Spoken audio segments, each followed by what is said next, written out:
Hello everyone, আসসালামু আলাইকুম। সবাই কেমন আছো? আশা করি অনেক ভালো আছো। তো ছেলের পরীক্ষা শেষ, প্রথম সাময়িকের। তো ছেলের বাবা বলতেছিল বাড়িতে যাবে, মানে তার বাবার বাড়িতে অনেকদিন থেকে বলতেছে। তো পরীক্ষা শেষ, তারপরের দিনই চলে গেলাম। তো শ্বশুর বাড়ি ভাবতেছে যে আমার বাবার বাড়িতে থাকি না, আমার শ্বশুর বাড়ি কিন্তু দুইটা।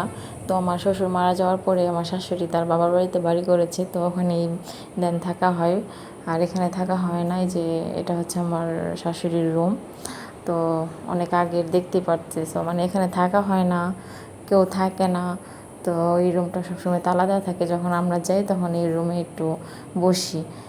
প্রথমে যাই সেরে এই রুমেই আগে আমরা উদ্বোধন করি, তারপরে চাচা শ্বশুর আছে, ফুপি শাশুড়ি, দাদি শাশুড়ি অন্য জায়গায় যায়। তো বাবার স্মৃতি তো আর ভোলা যায় না। তো আমার হাজব্যান্ড তো ভুলতে পারে না।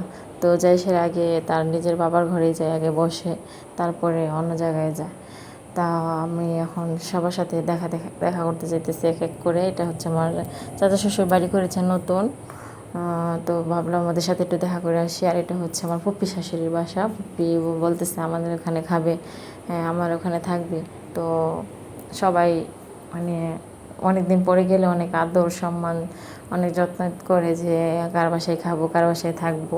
ফুপ্পি বাসাটা নতুন করেছে, অনেক সুন্দর, আমার কাছে অনেক ভালো লেগেছে। ভবিষ্যতে আমরা এরকম একটা বাড়ি করবো এই জায়গায়, যেন এসে থাকতে পারি। তো নিজের গাছের আম পেড়ে খেতে তো অনেক মজা। এতদিন তো আম কিনে খেয়েছি, আর নিজের গাছ থেকে আম পেড়ে খেয়েছি, মানে অনেক ভালো লেগেছে। আর এখানে আমরা সবাই ফুচকা খেতেছি। কারেন্ট চলে গেছিলো, তারপরও কিন্তু ফুচকা খাওয়া মিস হবে না। আর আমার মেয়ে কী সুন্দর করে দেখতেছে। আর আমরা বিকালবেলা পিৎজা এনেছিলাম, পিৎজা খেয়েছিলাম। আর এখানে বার্গার সন্ধ্যা দিক দিয়ে আনছিল, আর ফুচকা এনেছিল। তো কারেন্ট থাকুক বা না থাকুক, আমাদের খাওয়া মিস যায়নি।